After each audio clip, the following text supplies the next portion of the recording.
Her name was Boppi, Boppi the clown. I met her at my first carnival. Carnivals never held much appeal to me other than their rides and excessively sweet, fattening treats. Such limitation was probably for the best. However, my parents insisted on dragging me along, knowing all too well that I had no interest. They also knew of another thing that never tickled my fancy: clowns. Media's influence, no doubt.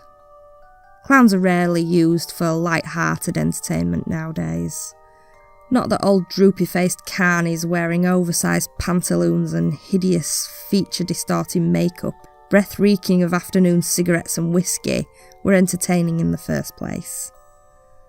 But I'd take the more humanised version of a clown over Hollywood's bloodthirsty, murderous circus freaks any day. To be honest, I hated clowns. But Boppi was different. She was young. I'd guess no older than 24. And though she did have her face done up with the typical paint of a circus clown, it wasn't hideous or scary. In fact, it was kind of cute. She was so small, thin, limber body, and not an inch taller than 5 feet. I took in every detail. Her outfit, a playful fitting of mismatched fabrics and lively patterns, lined with tassels and silver charms. A puffy tutu encompassing her tiny waist in an orbit of pastel pinks, blues and greens. White and pink striped stockings covered her legs all the way down to a pair of ivory flats on her dainty feet. Choppy blonde fringe dusted the bridge of her painted nose. A delicately butchered curtain that could have only been achieved by the dull blade of a pocket knife. I watched her from beneath the shade of the closest prize tent. She was surrounded by a giggling gaggle of small children. They reached their greedy little hands in anticipation of the balloon animals, quickly coming to life with the help of the buoyant clown's dexterous fingers. As she twisted and tied the inflated rubber, I wonder how long she'd practiced this particular skill. I imagined it took a great deal of focus and dedication to devote any extended amount of one's time to the art of making balloon animals. By a glance of the glittering hoop, deck of cards, and various assortment of ribbons and juggling balls laying at her feet, I figured she'd had more than just one trick up her sleeve. Yes, I hated clowns. But Boppi was different. And she noticed me. Same as I noticed her. I didn't expect it. I was just a patron like any other, clumsily waltzing through a maze of tents, kiosks and food caravans. Maybe she felt me staring at her. A strange figure lingering a bit too long beneath a tent with a game they'd not spent a single penny on. Personally, I thought my hiding place to be flawless. Even still, she saw me. My heart raced as she waved off her child audience and made her way to the prize tent. To me. Her steps were light, graceful. I noticed a light skip, another quirk of her bubbly nature. My skin tingled with the buzz of my nerves, hair stood on end. I considered running, but it was too late. She'd seen me, and I refused to make a fool out of myself, especially a fool in front of a cute girl. After all, what's the worst that could happen? "Hello," she said, looking up at me with a pair of bright green eyes. Her voice was soft and playful, polite and curious. "My name is Boppi," she revealed, with a slight curtsy. "No, not Poppy. Boppi, with a B." I was too stunned to respond, too tongue-tied to realise I never even called her Poppy. She laughed, most likely at my pitiful state of shock and crippling shyness that was hindering my ability to speak. "And you are?" Boppi inquired, tipping her messy blonde head to the side. A fragrant mix of cotton candy and saltwater taffy escaped with her words, as if she'd just stepped out of a candy factory. I wondered if her kiss would taste the same. "Brooke," I finally blurted. "My name is Brooke." Boppi grinned. "Tell me, Brooke, do you like carousels?" A random question, I thought. Then again, we were at a carnival. "No," I answered quite frankly. Boppi frowned at my response, and I immediately felt monstrous for vanquishing that sweet, kittenish smile. Quickly, I revised my wording. "I mean, I don't not like them, but carousels are for children. Just too old for them is all." Boppi's frown was replaced with a pout. "Nonsense. There's no such thing as too old for carousels." "Easy for you to say," I retorted.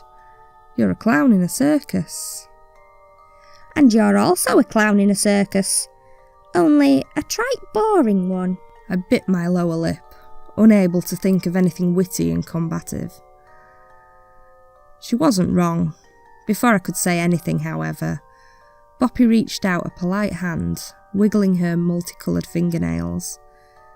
"Come on, Brooke, let me show you the magic of a real circus." I wasn't hesitant to take her hand. Before long, she had led me through a labyrinth of twinkling lights and weathered tents, their faded stripes serving as battle scars from the carnival's continuous travels. After winding our way through galloping children and Friday night lovers hugging their tokens of stuffed animal affection, we arrived at a carousel. In truth, I didn't expect it to be so impressive. A small carnival meant small attractions, nothing too extravagant and time-consuming.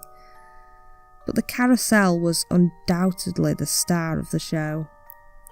Bridled horses of all breeds and colours reared, whined and trotted, the momentum of their muscles carefully detailed on their sculpted forms. White and gold chariots, their sides painted in silver constellations, lined the spaces between pole-skewered stallions, a regal choice for those who preferred more luxurious seating arrangements. The carousel's core was plated in mirrors, bordered by streams of dazzling, bulbous lights, each light chasing one another in an infinite game of tag, like luminescent balloons being sequentially popped with a pin. I could hear the soft crackle of each bulb as they faded in and out of their electrical current. There was only one thing about the carousel that put me off. Mannequins. They'd been placed on several of the horses, a few sitting quietly on the scarlet seats of the chariots. They were crudely painted and all of them lacked faces. It was as if whoever painted them gave up once they reached the heads. There were no eyes, no noses, no mouths. Just white, empty faces staring blankly ahead. It was a tacky touch and a rather unnecessary embellishment, but I kept this thought to myself. My trance-like study was broken by Boppi tugging excitedly at my hand. "Come on!" She pulled me to the open gate and we climbed onto the carousel's deck, weaving through the majestic parade of lifeless steeds and their faceless riders. Near the car, we managed to find two vacant black horses side by side.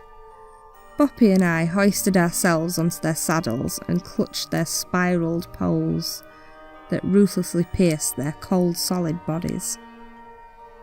"Hey," I said, "why isn't there anyone else on this ride?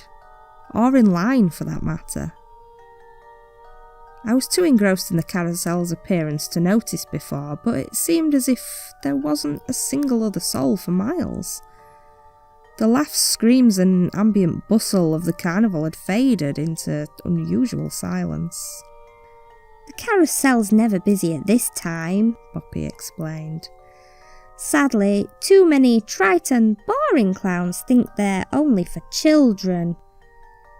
She winked and stuck the tip of her tongue through rows of pearly teeth. I smiled, rolled my eyes and pushed my suspicions to the back of my mind. It's just a carousel after all. What's the worst that could happen? Creaking, strong and vibrating, the turn of rusted gears awakened from years of unused slumber. The grand stampede of horses began to move, slowly one by one up and down. "Tell me, Brooke," Boppi started, her voice low and sultry. "do you like carousels?" I nodded. Boppi smiled. "This is the magic of a real circus," she said. Under the warm spinning canopy of mirrors and lights, she leaned over and kissed me. I was right. Her kiss tasted like cotton candy and saltwater taffy. If I thought carousels were only for children before, I sure felt like one now. Giddy, light-headed, careless of the world around me. I looked over at Boppi, her bright green eyes looking back through her choppy blonde hair.